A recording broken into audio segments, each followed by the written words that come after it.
नमस्कार विद्यार्थी मित्रांनो. तर आज आपण पाहणार आहोत ते म्हणजे स्ट्रक्चर ऑफ अँथर, की जो नीट साठी आणि सीईटी साठी ह्यामधले जे इम्पॉर्टंट पॉइंट्स आहेत ते पॉइंट्स आपण याच्यामध्ये बघणार आहोत.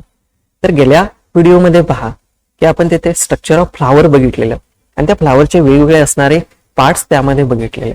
तर जर व्हिडिओ तुम्ही बघितलेला नसाल तर खाली डिस्क्रिप्शन मध्ये लिंक आहे किंवा तुम्ही सर्च करून त्याच्यामध्ये बघू शकता. तर त्यामधला एक महत्वाचा पार्ट म्हणजे कुठला? इट इज द मेल गॅमेटोफाइटचा पार्ट, की ज्याला स्टेमेन म्हटलं जातं, किंवा मेल गॅमेटोफाइटचा जो पार्ट आहे तो it is the anther. Okay, त्याच्या आतमध्ये काय आहे? अँथर आहे. आणि ते अँथरचं मेन फंक्शन काय? To produce the pollen grains, म्हणजे जे मेल गॅमेट आहे प्लांट मधलं ते मेल गॅमेट प्रोड्यूस करण्याचं काम हे मोस्टली अँथर करतं. आता ते जे अँथर आहे त्या अँथरची मॉर्फॉलॉजी कशी आहे?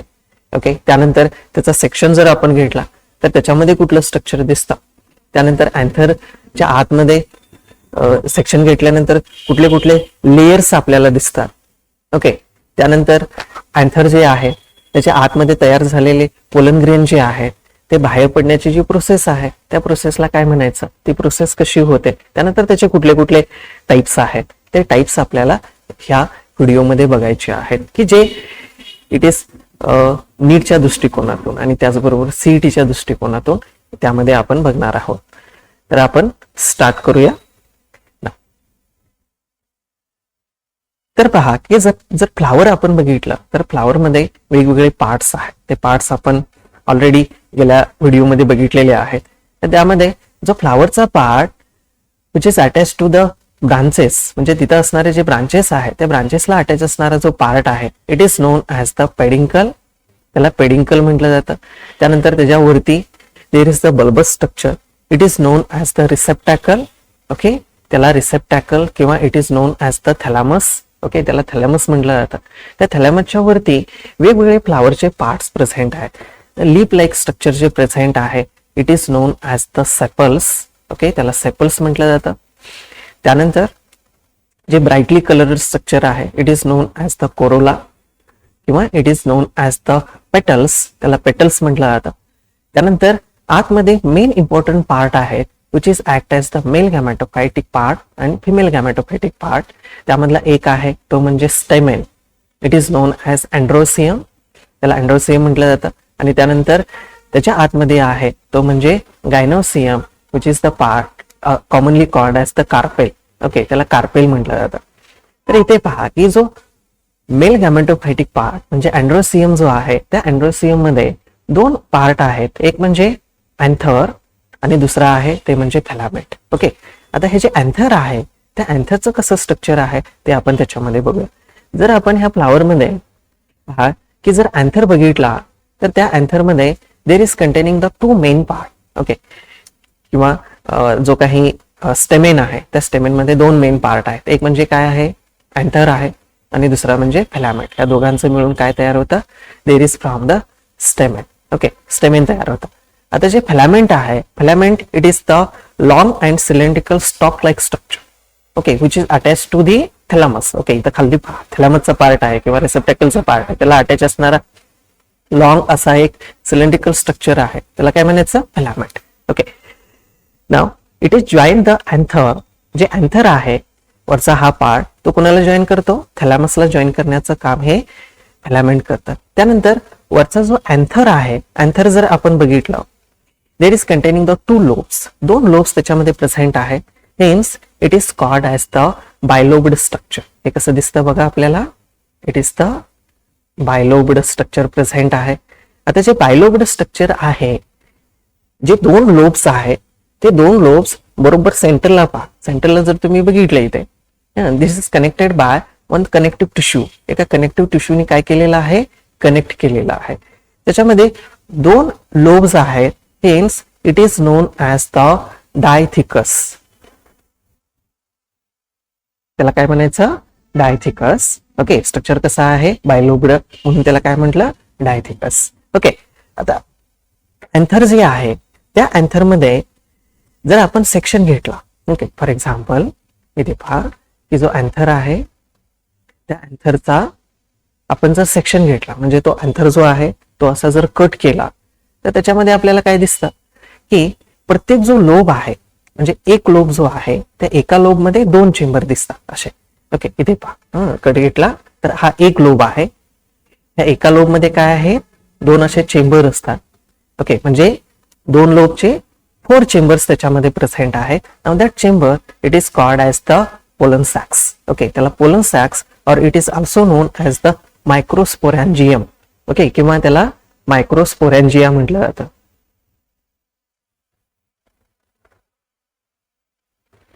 मायक्रोस्पोरॅन्जियम और it is called as the microsporangia. Okay, आता त्या मायक्रोस्पोरॅन्जिया मध्ये काय असतं तर त्या मायक्रोस्पोरॅन्जिया मध्ये there is containing the sporogenous tissue. कुठला टिश्यू आहे स्पोरॅजियस टिश्यू. आणि हा स्पोरॅजियस टिश्यू जो आहे त्या टिश्यू मध्ये डिव्हायडेशन होतं आणि डिव्हायडेशन होऊन तिथे काय तयार होणार आहेत पोलन ग्रेन्स. ओके, जे पोलन ग्रेन्स आहेत की जे मेल गॅमेट म्हणून ऍक्ट होणार आहेत ते मेल गॅमेट किंवा पोलन ग्रेन त्याच्यामध्ये तयार होतात. आता हे कधी असणार when this anther is mature. ते पूर्णपणे मॅच्युअर होतं त्यावेळी. तर मॅच्युअर होत असताना त्याच्यामध्ये 2 लोब दिसतात म्हणून it is having the 2 lobes. It is called as the dithecous आणि it is having the 4 pollen sac means it is called as the tetrasporangiate. Okay, structure कसं असणार आहे टेट्रास्पोरोजिनेट असणार आहे. ना आता इथे नीट पॉइंट ऑफ व्ह्यू काही एक्सेप्शन्स याच्यामध्ये लक्षात ठेवा. इन द माल्व्हेसी फॅमिली मध्ये जर आपण बघितलं there is containing the 1 anther lobe. पण नॉर्मली त्याच्यामध्ये जे बऱ्यापैकी प्लांट आहे त्यामध्ये काय असतं की 2 अँथर लोब्स असतात. पण याच्यामध्ये काय आहे माल्व्हेसी फॅमिली मधले जे प्लांट्स आहेत त्यांच्यामध्ये एकच लोब असतो. Hills it is called as the monothecous. त्यांना मोनोथिकस म्हटलं जातं. त्यानंतर it is having 2 pollen sacks. एक लोब 2 पोलन सॅक म्हणून त्याला काय म्हणायचं बायस्पोरोजिनेट. ओके, त्याला बायस्पोरोजिनेट म्हटलं जातं. फॉर एक्झाम्पल जर तुम्हाला विचारले तर त्याच्यामध्ये लक्षात ठेवा मोरिग्ना प्लांट आणि ओल्फिया. आता इथं ओल्फिया संदर्भात एक ऑब्जेक्टिव्ह लक्षात ठेवा. ओल्फिया जी आहे it is the smallest angiosperm. Okay, त्याला स्मॉलेस्ट अँजिओस्पर्म सुद्धा म्हटलं जातं. ओके, हे सुद्धा त्याच्यामध्ये ऑब्जेक्टिव्ह लक्षात ठेवा. It is the in Malvaceae family. त्यानंतर नेक्स्ट एक्झाम्पल आहे ते म्हणजे आर्क्युथोबियम. आर्क्युथोबियम हे जे प्लांट आहे ह्या प्लांटमध्ये there is containing the only 1 microsporangium per anther. एका अँथर मध्ये जर आपण बघितलं तर तिथे एकच पोलन सॅक असते. Hence it is known as the monosporangiate. Okay, हे प्लांट आहे ते. ओके, त्या प्लांट मध्ये हे जे पोलन तुम्हाला हे जे अँथर दिसतात या अँथर मध्ये काय असतं एकच अशी आतमध्ये सॅक असतं म्हणून त्याला मोनोस्पोरोजिनेट म्हटलेलं. हे एक्सेप्शन लक्षात ठेवा की मोस्टली नीटसाठी हे विचारले जाऊ शकतील. आता हे माल्व्हेसी फॅमिलीमध्ये बघा की याच्यामध्ये जर तुम्ही बघितलं त्याचा जर अँथरचा सेक्शन घेतला तर आतमध्ये आपल्याला असे 2च पोलन सॅक्स दिसतात. पण नॉर्मली जे बाकीचे प्लांट आहेत त्यांच्यामध्ये काय असतात 4 पोलन सॅक्स हे प्रेझेंट असतात. आता जे अँथर आहे त्या अँथर मध्ये जे टेट्रास्पोरोजिनेट स्ट्रक्चर आहे ते टेट्रास्पोरोजिनेट स्ट्रक्चर हे डायरेक्टली फॉर्म नाही होत. पण ज्यावेळी तो अँथर तयार होत असतो फ्लावर मध्ये किंवा इनमॅच्युअर कंडिशन मध्ये असतो त्यावेळी त्याच्यामध्ये कसं स्ट्रक्चर दिसतं त्याचा जर सेक्शन आपण घेतला तर त्या सेक्शन मध्ये आपल्याला 2 पार्ट दिसतात. एक म्हणजे the outer most epidermis layer. Okay, हा बाहेरचा इपिडर्मिस लेयर आहे आणि त्याच्या आतमध्ये देर इज द पॅरेन्कायमस टिश्यूचा एक पॅरेन्कायमस टिश्यू आहे. ओके, आणि त्या टिश्यूच्या भोवती काय असतं इपिडर्मिस. हे कधी it is in a immature condition मध्ये. पण ज्यावेळी तो अँथर हा मॅच्युअर व्हायला लागतो त्यावेळी त्याच्यामध्ये काय होतं काय काय चेंजेस होतात पहा. ज्यावेळी मॅच्युअर व्हायला लागतो त्यावेळी द हायपोडर्मल सेल्स म्हणजे कुठल्या की जे इपिडर्मिस आहे त्या इपिडर्मिसच्या खाली असणाऱ्या म्हणजे हा एपिडर्मिस लेयर आहे. ओके, ह्या एपिडर्मिस लेयरच्या याच्या ज्या खालच्या सेल्स आहेत म्हणजे त्याला लागून असणाऱ्या cells at the 4 corner. Okay, सगळ्यांनी तर कॉर्नरच्या ज्या सेल्स आहेत त्या सेल्स काय होतात त्याचं कन्व्हर्जन डिवायडिंग सेल मध्ये होतं. ओके, पुढे जाऊन त्या काय होणार आहेत डिवाइड होणार आहेत. Now that cells are called as the archesporial cells. तर त्यांना काय म्हणायचं आर्किस्पोरियल सेल्स. आता ह्या तयार झालेल्या आर्किपोरियल सेल जे आहेत त्या आर्किपोरियल सेल डिवाइड होतात, म्हणजे त्याच्यामध्ये डिव्हायडेशन झालं, एक डिव्हायडेशन झालं असं कन्सिडर करा की एक डिव्हायडेशन झालं की तिथं 2 सेल्स तयार होते. आता एक सेल असणार आहे ती कुठे आहे बघा, जे एपिडर्मिस आहे. ओके, हा एपिडर्मिसचा पार्ट, एपिडर्मिस, तर त्या एपिडर्मिसला लागून आहे. It is known as the parental cell और it is also known as the parietal cell. त्याला पेरिफॅटल सेल सुद्धा म्हटलं जातं.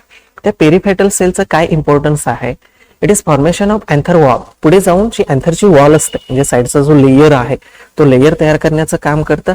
आणि इनरची जे सेल आहे it is known as the स्पोरक्चर असतं, ते आपण ह्याच्यामध्ये बघूया. ओके, तर TS of the anther it is the circular in outline. त्याची जर आउटलाईन जर आपण बघितली तर ती कशी असणार, सर्क्युलर, आणि त्याच्यामध्ये 2 पार्ट्स असतील. एक म्हणजे स्पोरॅजियस टिश्यू असेल आणि दुसरा असणार आहे ते म्हणजे अँथर वॉल. ओके, आता इथे पहा हा सेक्शन आहे. या सेक्शन मध्ये जर तुम्ही पूर्णपणे बघितलं तर काय आहे की 4 काय दिसतात, पोलन सॅक्स प्रेझेंट आहे. ओके, त्या पोलन सॅक्स मध्ये हे 4 लेयर्स त्याच्यामध्ये आहेत आउटर मोस्ट, आणि इनर साइडला there is presence of the sporogenous tissue. Okay, तर ते कुठले कुठले लेयर्स आहेत आणि स्पोरॅजियस टिश्यू कुठला आहे ते आपण बघूया.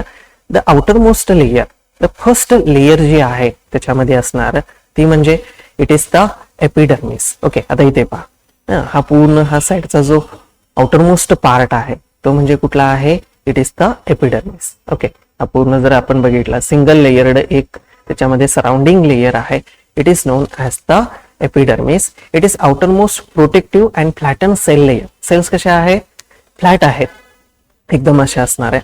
आणि त्याच्यामध्ये एक्सेप्शन लक्षात ठेवा की आर्किथोम्बियम जे आहे त्यामध्ये फायबरस थिकनिंग असतं, म्हणजे त्याच्या जे एंडोथेसियमचे जे सेल्स आहेत त्या एंडोथेसियम सेल्स मध्ये फायबर्स प्रेझेंट असतात किंवा फायबर त्याच्यामध्ये तयार झालेलं असतं. त्यामुळं इट इज व्हेरी थिक, एकदम असं थिक लेयर असल्यासारखं ते एपिडर्मिसचा लेयर त्याच्यामध्ये दिसतो आपल्याला. ओके, त्यानंतर नेक्स्ट लेयर आहे हा एपिडर्मिसचा लेयर म्हणजे आउटर मोस्ट लेयर आहे.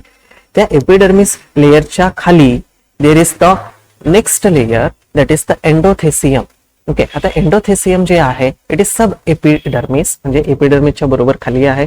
It is containing the tubular cell, म्हणजे अशा ट्यूब लाईक सेल्स त्याच्यामध्ये प्रेझेंट आहेत, आणि फायबरस थिकनिंग म्हणजे त्याच्यामध्ये फायबर्स हे तयार झालेले असते. कुठले फायबर असतात ते आपण पुढे बघूया. ओके, त्यानंतर थर्ड जे आहे ते म्हणजे it is the middle layer. म्हणजे आता इथे एंडोथेसियम जे आहे त्या एंडोथेसियमच्या बरोबर खाली बघा देर is presence of the middle layer. Okay, हा मिडल लेयर आहे. मिडल लेयरचे 2 लेयर त्याच्यामध्ये प्रेझेंट आहेत, 1 ते 2 लेयर त्याच्यामध्ये प्रेझेंट असतात. आणि हा जो लेयर आहे आफ्टर द मॅच्युरेशन, ज्यावेळी अँथर पूर्णपणे मॅच्युअर होतो त्यावेळी हा मिडल लेयर पूर्णपणे नाहीसा होतो. तो कसा नाहीसा होतो तर आपण पुढे बघूया. ओके, त्यानंतर टॅपेटम, इनरमोस्ट लेयर, म्हणजे जो 4था लेयर आहे सगळ्यात आतला असणारा तो म्हणजे टेपेटम. आता हे टेपेटम जे आहे it is the innermost sporogenous टिश्यूचं कव्हरिंग आहे. आणि त्याचं मेन फंक्शन म्हणजे काय, आतमध्ये असणाऱ्या ज्या स्पोरॅजियस टिश्यू आहेत, स्पोरॅजियस टिश्यू म्हणजे काय इथं डायग्राम मध्ये बघा. ओके, ही असेल किंवा इथे जर आपण बघितलं ह्या डायग्राम मध्ये तर काय आहेत ह्या म्हणजे मायक्रोस्पोर मदर सेल. ओके, म्हणजे त्यांना स्पोरॅजियस टिश्यू म्हटलं जातं की जे पुढे होऊन एक तयार करते, सॉरी पोलन ग्रेन्स तयार करतील. ओके, तर त्यांना न्यूट्रिशन देण्याचं, फूड प्रोव्हाइड करण्याचं काम हे कोण करतं तर ते तिथे असणाऱ्या टेपेटम करतं. ओके, त्यामुळे त्याला न्यूट्रिटिव्ह टिश्यू म्हटलं जातं. Cells of tapetum dense cytoplasm आणि मल्टीन्यूक्लिएट असतात. तिथल्या ज्या सेल्स आहेत ज्या स्पोरॅजियस टिश्यूला सराउंड केलेल्या आहेत तर त्या कशा असतात, त्याचा सायटोप्लाझम बघितला डेन्स असतं, म्हणजे जास्त असतं, त्याच्यामध्ये ऍग्रिगेशन काही नसतं. आणि त्याचबरोबर मल्टी न्यूक्लिएट, न्यूक्लियस त्याच्यामध्ये भरपूर असतात, एकापेक्षा जास्त न्यूक्लियस त्याच्यामध्ये तयार झालेले असतात. त्यानंतर इनर साइडला there is containing the sporogenous tissue, आणि हा स्पोरॅजियस टिश्यू जो आहे त्याच्यामध्ये भरपूर अशा सेल्स डिवाइड होऊन एकत्र झालेले आहेत की ज्या सेल्समध्ये मिओसिस होतं आणि मिओसिस होऊन तिथं काय प्रोड्यूस होणार आहेत, पोलन ग्रेन्स तयार होणार आहे. त्यानंतर नेक्स्ट आपण बघूया ते म्हणजे during the maturation of the anther. Anther जे आहे ते अँथर मॅच्युअर होत असताना काय होतं त्याच्यामध्ये, आता इथे पहा की आपण मगाशी बघितलं की त्याच्यामध्ये काय असणार, 4 लेयर्स असतील आणि त्यानंतर आतमध्ये काय असणार आहे, स्पोरॅजियस टिश्यू असणार आहे. आता पूर्णपणे मॅच्युअर झाला अँथर म्हणजे काय, त्याच्यामध्ये पोलन ग्रेन्स तयार झाले, तिथं स्पोरेजियस टिश्यूचं डिवायडेशन झालं, नंबर ऑफ पोलन ग्रेन्स आतमध्ये तयार झाले. ओके, इथे आतमध्ये हे सगळे असे पोलन ग्रेन जे आहेत ते पोलन ग्रेन तयार झाले. ते तयार झाल्यानंतर काय होतं, त्याचा जो आउटर वॉल आहे म्हणजे जे बाहेरचं वॉल आहे, फॉर एक्झाम्पल इपिडर्मिस असेल, ते इपिडर्मिस काय होतं, थिन होतं, एकदम असं थिन लेयर तयार होतं. ओके, आणि त्यानंतर इनर वॉल जी आहे म्हणजे आतमधले जे लेयर्स आहेत, फॉर एक्झाम्पल एंडोथेसियम, त्यानंतर मिडल लेयर असेल, टेपेटम असेल, ते इट इज द थिक होतं. थिक का होतं, because there is the formation of the one fibre तयार होता. कुठले फायबर, अल्फा सेल्युलोज फायबर, की त्याला कॅलोज बँड म्हटलं जातं. जिथं जिथं ते फायबर्स तयार होतील तिथं असं बँड लाईक स्ट्रक्चर दिसतं. It is known as the callose band तयार होतं. आता हा कॅलोज बँड जो आहे किंवा कॅलोज अल्फा सेल्युलोज फायबर जे आहेत ते अल्फा सेल्युलोज फायबर हे सगळीकडे असतात असं नाही, तर काही रिजनमध्ये ते ॲब्सेंट असतात, आणि ज्या रिजनमध्ये ॲब्सेंट आहेत त्या रिजनमध्ये इट इज व्हेरी थिन. तो लेयर जो आहे आउटर मोस्ट लेयर हा एकदम असा थिन असल्यासारखं दिसतो. It is known as the stomium. हे ऑब्जेक्टिव्हला लक्षात ठेव. स्टोमियम म्हणजे काय, some places callose band and fibres thickening is absent, तिथं नसतं. It is known as the stomium. It is help in a dehiscence of the anther. Anther dehiscence म्हणजे काय, बस्ट होणे, फुटणे, की जेणेकरून आता ही बाहेरची जी वॉल आहे ती वॉल काय होते, बस्ट होते, आणि आतमधले पोलन ग्रेन हे एअर मध्ये रिलीज केलं जातं. त्याला डेहिसन्स ऑफ अँथर म्हटलं जातं. त्यानंतर the some concept related to the tapetum. टेपेटमच्या संदर्भात एक कन्सेप्ट त्याच्यामध्ये लक्षात ठेवा. त्याच्यामध्ये काही वर्ड्स आहेत की जे वर्ड्स हे नीटला विचारलेले आहेत. ओके, सीईटीला एवढ्या डीप मध्ये नाही विचारत, पण नीटला विचारलेला आहे, त्यामुळे याच्यामध्ये लक्षात ठेवा की आपण स्ट्रक्चर बघितलंय. पहा की त्या स्ट्रक्चरमध्ये काय असणार आहे, आउटरमोस्ट लेयर टीएस मध्ये जर आपण बघितला कुठला असणार आहे, एपिडर्मिस. ओके, त्या एपिडर्मिसच्या खालचा लेयर असणार आहे तो म्हणजे एंडोथेसियम. एंडोथेसियमच्या खाली मिडल लेयर, आणि मिडल लेयरच्या खाली कुठला आहे, there is the tapetum. Okay, आता ज्यावेळी हे अँथर पूर्णपणे मॅच्युअर होतं त्यावेळी काय होतं, जो टेपेटम आहे, जो इनरमोस्ट लेयर आहे, ते इनरमोस्ट लेयर ते काय म्हणून ऍक्ट होणार आहे की तिथं असणारा जो पोलन ग्रेन तयार होईल, for example that is the pollen grain. हा पोलन ग्रेन आहे, त्या पोलन ग्रेनला नरिशमेंट देण्याचं काम करतं. तर इथं लक्षात ठेवा की टेपेटम जे आहे हे टेपेटम स्वतः फूड नाही तयार करत, म्हणजे न्यूट्रिएंट नाही तयार करत. तो काय करतो, जो काही मिडल लेयर आहे, हा मिडल लेयर जो आहे त्या मिडल लेयर मधल्या ज्या सेल्स मध्ये असणारं जे फूड आहे किंवा न्यूट्रिएंट आहे ते ऍब्सॉर्ब करतं. ओके, ते ऍब्सॉर्ब केल्यानंतर it is transport to the pollen grain. Okay, ते पोलन ग्रेनला ट्रान्सपोर्ट करतं. आता हे ट्रान्सपोर्ट होत असताना मॅच्युअर व्हायच्या अगोदर, म्हणजे पूर्णपणे डेहिसन्स व्हायच्या अगोदर किंवा पूर्णपणे मॅच्युअर व्हायच्या अगोदर त्या टेपेटम लेयर मध्ये काय होतं, तर त्या टेपेटम लेयर मध्ये there is formation of the some granules. आता इथे पहा काही ग्रॅन्युल्स त्याच्यामध्ये तयार होतात. नाव दॅट ग्रॅन्युल्स और that bodies it is known as the pro Ubisch bodies. Okay, हे लक्षात ठेवा. तर त्याला काय म्हणायचं, प्रोयुबिच बॉडीज. ओके, प्रो म्हणजे ते ऍक्टिव्ह नाही आहेत अजून. ओके, इनऍक्टिव्ह फॉर्म मध्ये आहेत, अशा बॉडीज त्याच्यामध्ये तयार होतात. आणि ज्यावेळी पूर्णपणे हा टेपेटम मॅच्युअर होतो किंवा अँथर पूर्णपणे मॅच्युअर होतं त्यावेळी काय होतं, टेपेटमचा जो लेयर आहे तो नाहीसा व्हायला लागतो, म्हणजे तिथल्या सेल्स ह्या डिजनरेट व्हायला लागतात. आणि ज्यावेळी त्या सेल्स ह्या डिजनरेट होतात त्यावेळी हे जे प्रोयुबिच बॉडीज आहेत त्या रिलीज होतात. कुठे रिलीज होणार आहेत, स्पोरॅजियस टिश्यूकडे, किंवा इथं तयार झालेला जो काही पोलन ग्रेन आहे त्या पोलन ग्रेनकडे ट्रान्सपोर्ट होतात. पण ते ट्रान्सपोर्ट होत असताना त्याच्यामध्ये एक मटेरियल सिंथेसिस होतं, ते म्हणजे it is the sporopollenin. Okay, sporopollenin नावाचं मटेरियल सिंथेसिस होतं. आता स्पोरोपोलेनिन काय आहे, it is the non degradable material त्याच्यामध्ये तयार होतं, की जे जो पोलन ग्रेनचा बाहेरचा लेयर आहे, फॉर एक्झाम्पल हा पोलन ग्रेन आहे, त्या पोलन ग्रेनचा हा बाहेरचा लेयर आहे, आउटरमोस्ट लेयर आहे, त्या आउटरमोस्ट लेयरच्या वरती त्या स्पोरोपोलेनिनचं एक असं कव्हरिंग त्याच्यामध्ये तयार केलं जातं, की जेणेकरून तिथं असणारा जो पोलन ग्रेन आहे त्या पोलन ग्रेनचं प्रोटेक्शन केलं जाऊ शकेल. ओके, त्यासाठी ते स्पोरोपोलेनिन तयार होतं. त्याचं फंक्शन काय आहे ते आपण नेक्स्ट व्हिडिओमध्ये बघणार आहोत, की जे मायक्रोस्पोरोजेनेसिस ची जी प्रोसेस आहे ते मायक्रोस्पोरोजेनेसिस प्रोसेस आपण नेक्स्ट व्हिडिओमध्ये बघणार आहोत. तर हे तुम्हाला समजत असेल तर चॅनलला सबस्क्राईब करा, लाईक करा आणि तुमच्या काही क्युरीज असतील तर त्या सुद्धा कमेंटमध्ये लिहू शकता. ओके ना. आता इथे पहा की स्पोरोपोलेनिन हे पूर्णपणे पोलन ग्रेनच्या वरती कव्हर करतं की जेणेकरून आतमध्ये काय आहे पोलन ग्रेनला व्यवस्थितपणे प्रोटेक्शन करू शकेल. ओके, आता ज्यावेळी त्याच्यामध्ये हे स्पोरोपोलेनिन तयार होतं त्या बॉडीजना it is known as the Ubisch bodies, तर त्यांना युबिश बॉडीज म्हटलं जातं.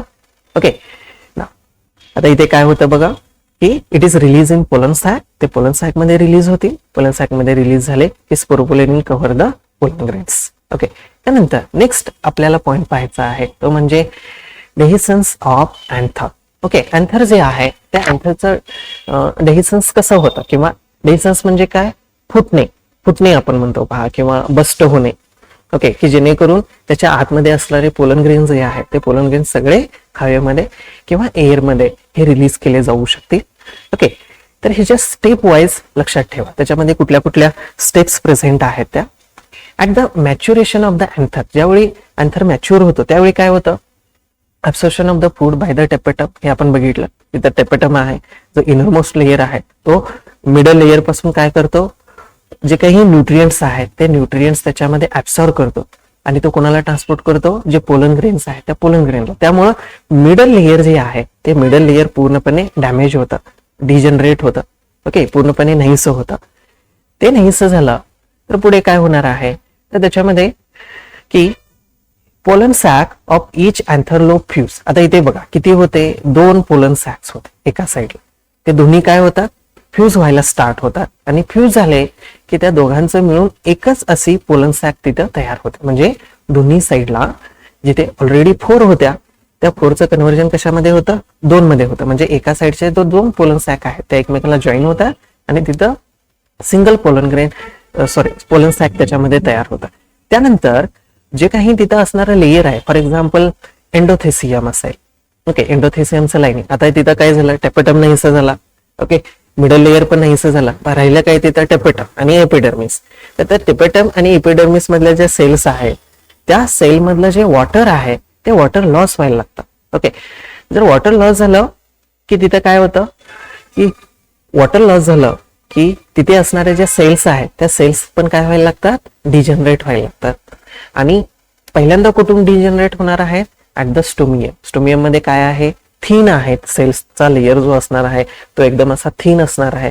तो थीन असल्यामुळे काय होतं, त्या स्टोमियम मधून तो अँथर जो आहे तो अँथर हा बस्ट होतो आणि बस्ट झाल्यानंतर आतमध्ये तयार झालेले जे पोलन ग्रेन्स आहेत ते सगळे पोलन ग्रेन त्या स्टोमियम मधून बाहेर ऍटमॉस्फेरिक मध्ये किंवा एअर मध्ये काय केले जातील, रिलीज केले जातील. This process it is known as the dehiscence of anther. Okay, आता हे डेहिसन्स आहे ते डेहिसन्स हे कसं होतं त्याच्यावरून त्याचे वेगवेगळे टाइप्स आहेत.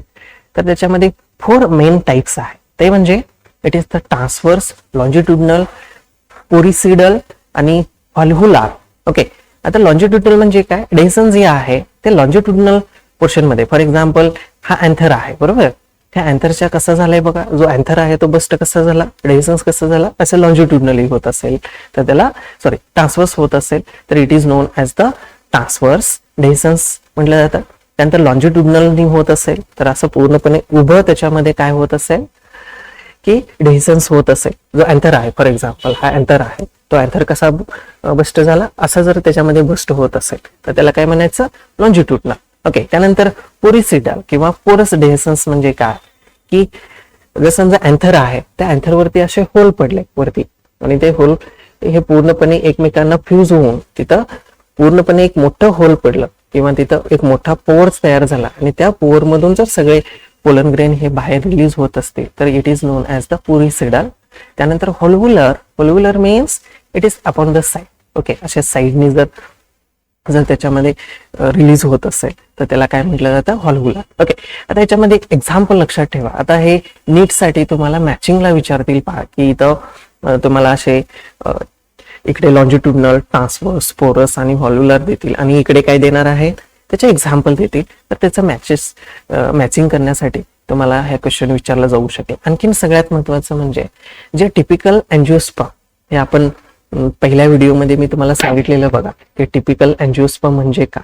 की it is nothing but the Capsella, की ज्या कॅप्सेलाचा स्टडी करून पूर्ण त्याची जी एम्ब्रिओलॉजी आहे अँजिओस्पर्म प्लांटची ती मांडलेली आहे. त्या प्लांटला टिपिकल अँजिओस्पर्म म्हटलं जातं. तर तो तुम्हाला माहित नसेल तर तुम्ही तो पहिला व्हिडिओ ओपन करून तुम्ही बघा, त्याच्यामध्ये टिपिकल अँजिओस्पर्म म्हणजे काय. It is nothing but the Capsella. तर हा नीटसाठी क्वेश्चन विचारलेला आहे की जे कॅप्सेला आहे त्या कॅप्सेलामध्ये कुठल्या टाईपचं डेहिसन्स होतं. तर Capsella it is nothing in the longitudinal type of the dehiscence. तर त्याच्यामध्ये लॉन्जिट्युडनल टाईपने होतं. हे ऑब्जेक्टिव्ह साठी सुद्धा त्याच्यामध्ये लक्षात ठेवा. तर एवढा जो पार्ट आहे तो पार्ट ह्याच्यामध्ये लक्षात ठेवा. व्हिडिओ जर आवडला असेल, याच्यामधल्या सगळ्या कन्सेप्ट तुमच्या क्लिअर झालेल्या असतील तर त्याच्यामध्ये लाईक करा. ओके, हा व्हिडिओ तुम्ही शेअरही करा. जर तुम्हाला काही समजलेलं नसेल त्याच्यामध्ये तुम्ही कमेंटमध्ये लिहा. ओके, मी त्याला रिप्लाय देईन. किंवा जो पॉईंट समजला नाही तो आपण परत एक व्हिडिओ त्याच्यामध्ये बनवूया की जेणेकरून तुम्हाला जोपर्यंत समजत नाही तोपर्यंत मी तुम्हाला एक्सप्लेन करू शकतो. ओके, त्यानंतर आपल्या बायोविज्ञान या चॅनलमध्ये आपल्याला फ्री सगळं मटेरियल अवेलेबल आहे. तर तुम्ही फक्त त्याच्या खाली डिस्क्रिप्शन मध्ये आपला टेलिग्रामचा ग्रुप आहे, व्हॉट्सअपचा ग्रुप आहे आणि व्हॉट्सअप मध्ये तुम्ही त्याच्यामध्ये जॉईन होऊ शकता की जेणेकरून ज्या सगळ्या अपडेट्स आहेत किंवा ज्या काही या सगळ्या टेस्ट वगैरे जे आहेत ओके त्या सगळ्या टेस्ट तुम्हाला मिळतील. आणि चॅनलला सबस्क्राईब करायला आणि लाईक करायला विसरू नका.